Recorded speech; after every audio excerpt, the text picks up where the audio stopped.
தொழில் முனைவோராக ஆர்வம் உள்ளவரா நீங்கள்? உங்களுக்காகவே சென்னையில் உலக முதலீட்டாளர்கள் மாநாடு. வர விரும்புவோர் கீழே குறிப்பிட்டுள்ள இணையதளத்தில் பதிவு செய்யவும். குறைந்த விலை, நிறைந்த தரம், தங்கள் தேவைகள் அனைத்தும் ஒரே இடத்தில். ஜெயச்சந்திரன் டெக்ஸ்டைல்ஸ்.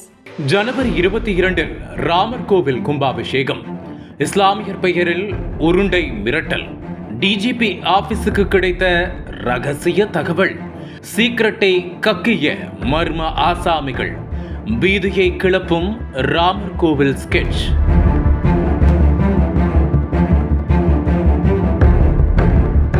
சுமார் 500 ஆண்டுகளுக்கு முன்பு முகலாய பேரரசின் படைத்தளபதியான மிர் பாக்கியால் என்பவரால் பாபர் மசூதி கட்டப்பட்டதாக சொல்லப்படுகிறது. ஆனால் அந்த இடத்தில் ராமர் கோவில் இருந்ததாக அவ்வப்போது சர்ச்சைகள் எழுந்து வந்தது. இதற்கிடையில் கடந்த 1991 ஆண்டு உத்தரப்பிரதேசத்தில் பாஜக ஆட்சிக்கு வந்தது. அப்போது ராமர் கோவில் தொடர்பான சர்ச்சை மேலும் அதிகரித்தது. இந்த நிலையில் 1992 டிசம்பர் 6 மசூதி இருப்பது ராமர் பிறந்த இடம் என்று திரண்டு வந்த ஒரு பெரும் கும்பல் பாபர் மசூதியை இடித்து தள்ளியது. இதனால் நாடு முழுவதும் மிகப்பெரிய கலவரம் ஏற்பட்டது. இதனையடுத்து இது தொடர்பான வழக்கினை உச்சநீதிமன்றம் விசாரித்து வந்தது.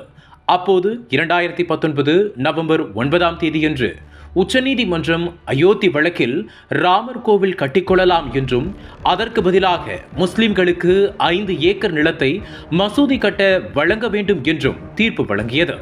அதன் பின்னர் ஸ்ரீ ராம ஜென்மபூமி தீர்த்த க்ஷேத்ரா என்ற பெயரில் தற்போதைய பாஜக அரசு அறக்கட்டளை ஒன்றை நிறுவி வருகிறது. ராமர் கோவில் கட்டுவதற்கான பணிகளை தொடங்கியது. தற்போது இந்த கோவிலின் அனைத்து வேலைகளும் முடிந்து வருகின்ற ஜனவரி 22 அதன் கும்பாபிஷேகம் பிரம்மாண்டமாக நடைபெற உள்ளது. இந்த நிகழ்ச்சியில் பல்வேறு அரசியல் கட்சி தலைவர்களும் கலந்து கொள்ள உள்ளனர்.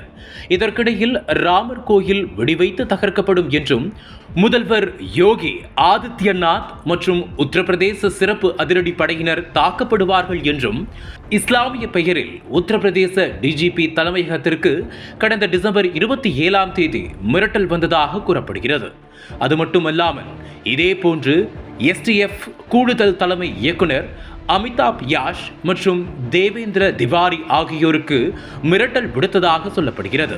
வருகின்ற ஜனவரி 22 ராமர் கோவில் கும்பாபிஷேகத்திற்கான அனைத்து வேலைகளும் தீவிரமாக நடந்து வரும் சூழலில் எக்ஸ் தளத்தில் வந்த இந்த மிரட்டல் சம்பவத்தால் பெரும் பதற்றம் உருவாகியது.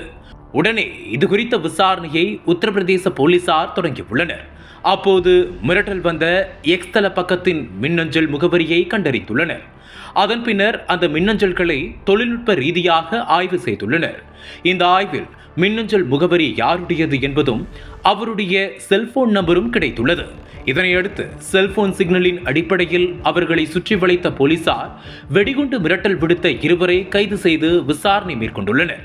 விசாரணையில் வெடிகுண்டு மிரட்டல் விடுத்தவர்கள் ஓம் பிரகாஷ் மிஸ்ரா மற்றும் தஹார் சிங் ஆகியோர் என்பது தெரிய வந்துள்ளது.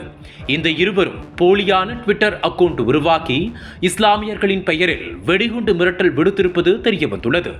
மேலும் இவர்கள் இருவரும் எதற்காக இவ்வாறு வெடிகுண்டு மிரட்டல் விடுத்தார்கள் என்ற கோணத்தில் தொடர்ந்து விசாரணை நடைபெற்று வருகிறது.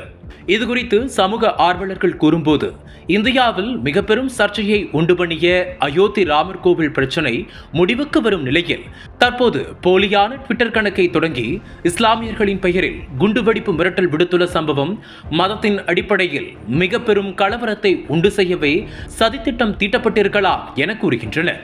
அது மட்டுமல்லாமல் இந்த குற்ற செயலில் ஈடுபட்டவர்கள் குறித்து அனைத்து விவரங்களையும் கண்டறிந்து இந்தியாவில் வகுப்புவாத கலவரத்தை தூண்ட நினைப்பவர்கள் யார் என்பதை உடனடியாக வெளிச்சம் போட்டு காட்ட வேண்டும் என கோரிக்கை வைத்துள்ளனர். வருகின்ற ஜனவரி 22 அயோத்தியில் ராமர் கோவில் கும்பாபிஷேகம் நடக்கவுள்ள நிலையில் அங்கு இஸ்லாமியர்களின் பெயரில் போலியாக வெடிகுண்டு மிரட்டல் விடுத்த சம்பவம் பெரும் பதற்றத்தை ஏற்படுத்தியுள்ளது. அனல் பறக்கும் செய்திகளை அப்டேட் செய்து கொள்ள நக்கீரன் களத்தை இப்பவே சப்ஸ்கிரைப் பண்ணுங்க.